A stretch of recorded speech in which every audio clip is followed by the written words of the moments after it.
Makadi amai. Ndiri pangu munhu waMwari makadi. Ndiri kuona muri kutadza kuzvigamuchira.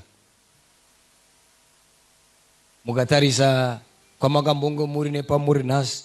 Ndiri kuona muri kutadza kuzvigamuchira chii chiri kuitika. I can see there is a situation that you are failing to accept. What's going on in your life?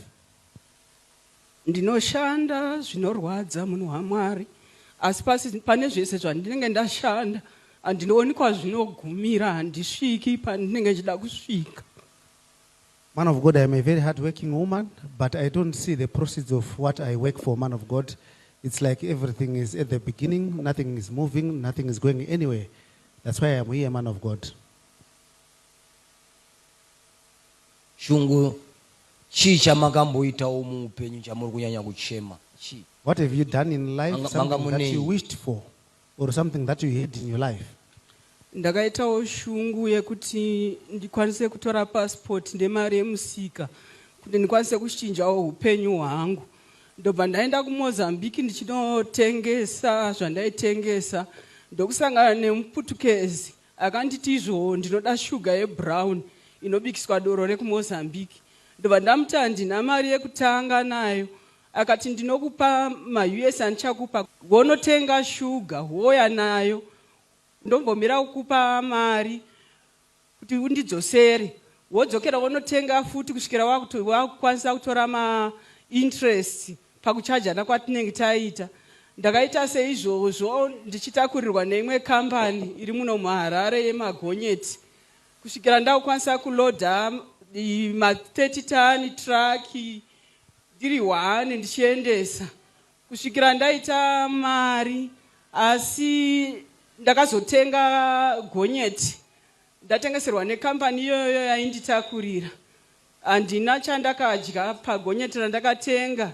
Raingofa. Ndobva ndatirega ndiritengese nditenge bhazi pamwe ndingabate mari zuva nezuva. Bhazi iroro raingofa. Asi zvadaro ndakati rega ndizame zvimwe. Saka pane zvese zvandiri kuzama hapana chiri kufamba. Stendi chayo ndinayo ndakavaka asi kuti ndipedze haisi kupera payakagumira ndipapo dza 5 years. Man of God, from my process of vending, I went on to get a passport and I got into cross-border trading. I was trading brown sugar, man of God, to an extent that I got profits to buy a truck, but this truck was problematic. It had mechanical problems all season out. So I went on and I bought a bus. I tried to do the bus business, the transport business, but man of God, things did not go the way I wanted them to go. I even have a stand, man of God, as I'm speaking right now, but I can't do anything on this stand. Man of God, my things are on a stand still. Ever since I crossed Mozambique to do business there, things have never the way I wanted them to move. Pamunobudirira muupenyu. Whenever you succeed in life, munozviziva kuti kumashure uku kune munhu anenge achitoklema kuti ndini ndakaita kuti ubudirire. some people are at your back, they're claiming that. Kana usingazvizive zvitarise nhasi.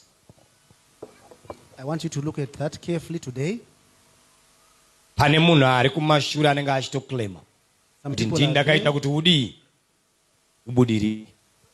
Iri wahondo dzeupenyu hwako uri wega. Pamberi apo uchanzwa munhu anoti dai pasina ini dai kusvika. Kana mama musingazvizive muzvitarise. Zvauri kutoita right, kune voice iri kutotaura kuti ndini ndakaita kuti adii. Vanhu ivavo ndo vakazoipa muupenyu. Vanhu ivavo. You need to make sure kuti you run away kubva mumaclaims kune mavoice anoti uya akatambudzika akazvitengera mota. Voice iroro rinozongotanga kuti dai pasina ini dai pasina zvipi.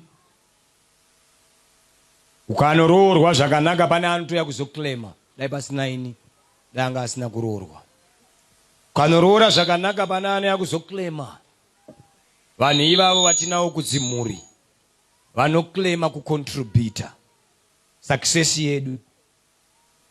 Ndo vanhu vanotidonedza mangwani.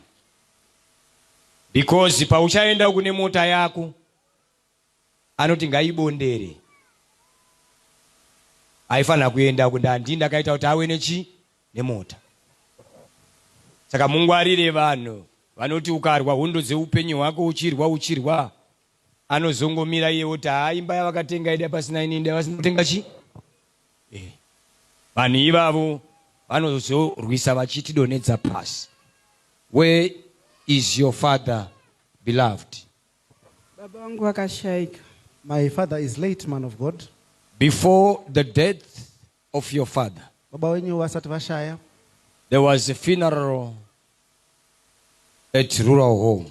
Paka paitika rumwe rufu kumusha uko. And I'm seeing your father and you in an argument Rukuona imina baba wenyu parufu hapa mushita kukakavarana. concerning your truck. What was this argument about? Nawe inenge yangeni nawe motokari yenyu kana truck yenyu rori renyu iri. Zvanga zvakamira ose hapo. Nyaya mukutaura munhu waMwari ichokwadi. Kwakaita nhamo inini baba vakanditi bhazi ngaritakure vanhu kuendesa kumusha kubva kuno kuHarare. Ndobva vati ndoda kuti mota yako iuye kuno kumusha kune basa randoda kuti iite zvese nekuzotakura zvidhina zvangu.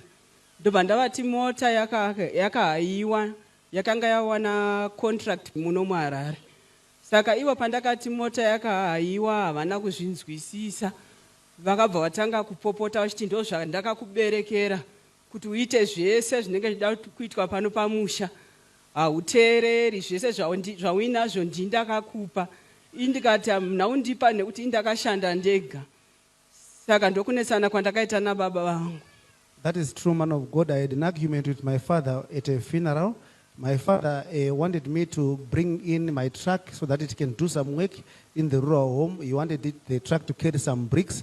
The truck had been hired by some company in Harare, so I told him it as it was. But this did not go down well with him, man of God. He claimed that the truck that you have and everything that you have, I'm the one who is behind all your success. So you should follow my instructions and follow everything that I tell you to do. We then went on to have an argument, man of God, about this truck issue. He started shouting at me and saying all sorts of things. That's true, man of God. We had an argument with my father. Saka baba wako waiklema kuti kubudirira kwako ndiwo. Your father was claiming that all Saka your zvese zvaifanirwa kuzoitika zvaifanirwa kuitika nedirection yababa. Saka kubva pawakati wewe rori iri kubasa, baba wakati waramba rori. Saka ukatarisa kubva ipapo ndo pakatanga kudzika, ndo pakatanga zvinhu kudzika zvichidzika kusvika patimire nhasi. You want to trace it since the day you had an argument with your father. That's when things started going down up to today. Wakaroiwa neakafa. You were cursed by the dead. Nhasi ndinoda kuti ndikunamatire. Today I want to pray for you. Zvinorwadza kuti wamboita gonyeti, wamboita bhazi, wozodzoka pazero. It's not easy to accept. Unenge wambofamba ukaona waita gonyeti. You have a bus, you have a lorry, and then you go down to zero. That's not easy to accept, for sure. Navose vakambodzorwa pazero toda kukunamatira inasi. Yes.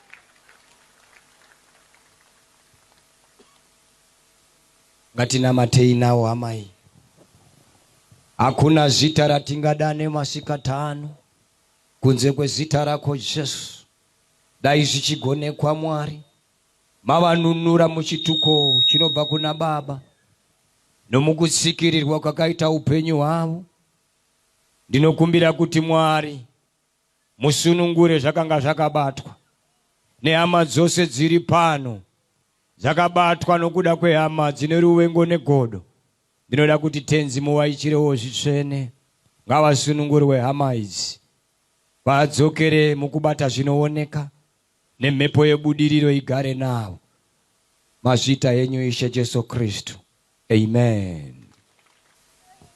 Ndiri kuda kuti mutsvake mari inokukwanisai kuti mudzokere Mozambique.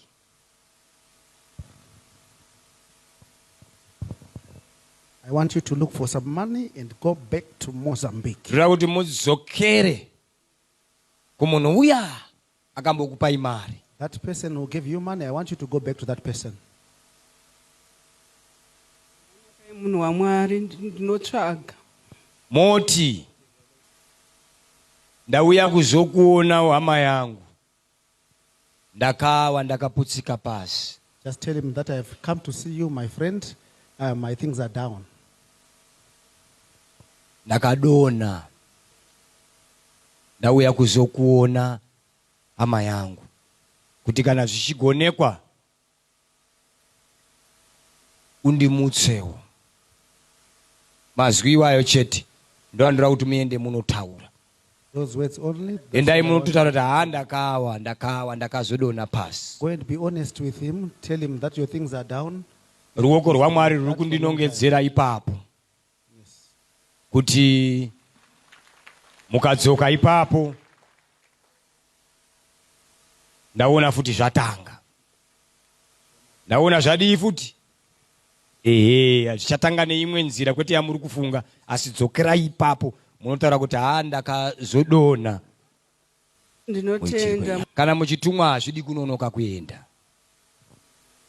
Unenge watomirirwa. Hazvidi kuti watumwa nhasi mwedzi uno ndiani zviya wozoenda July 2027. Hazvibudi. Zvida kutumwa so kana kuswera mangwana watowa kupi? Watosvika. Kuitira kuti usazopesana nechinenge chakakudini? Chakakumirira. Ndiri kuona mawerengera. Kana uchiri wakabatwa kadzungu kubatwa kaya kanenge kachiripo. Saka soko rinorehwa iri unogona kuritarisira pasi so. Iwo une zvako pfungwa dzaunenge uchifunga. Kudai ndanga ndasvika pamwe dai mfundisa dai mfundisa aite sokuda kwako kaiwe. Anoita sekutumwa kwaari kuita. Iyo pfungwa yenyu yokuti dai mfundisa ndanda iwe tsvaga kamari. Unoti Mozambique kuya unotsvaka. Chero ukasvika uchinzi buda mirira. Muniye mutsvake muniye. Haichasinyore kumuona nhasi semaonere avaimuita kare. Asi mutsvake kusvika wadi muwana. Ndini hama yenyu iya parema. Andamira pari zvino chakazoitika ndakazodai zvino zvikawa. Kutsvakawo kuti pamwe zvingazodi zvingasimuka. Mazvinzwa kamwana wamai wangu? Ndinotenda munhu waMwari ndazvinzwa. Rwendo runozvikanaka zvatonaka.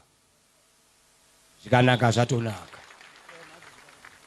Hauna chawakatadza kuendesa bhazi kunotakura hama dzako zichienda kurufu, hauna chawakatadza. Asi dzimwe dzenguva tinotobatsira vanhu vasingatendi. Batsira vanhu vasingatendi. Tinoyemura hama dzisingaone kuti tayemurwa. Ndopa zvakangoipira. Anoti uchimuigira hupfu uchitendeuka achikunokora tsoka. Apa iwe wamuigira mukuona manje. Watambudzika kubva uko wakatakura mafuta uchitendeuka akunokora tsoka. Tine hama dzisingayemuri ndo kuipa kwazvaita manje. Akazara nehama dzisingatendi kuti ndabatsirwa kana ndabatsirika. Hallelujah.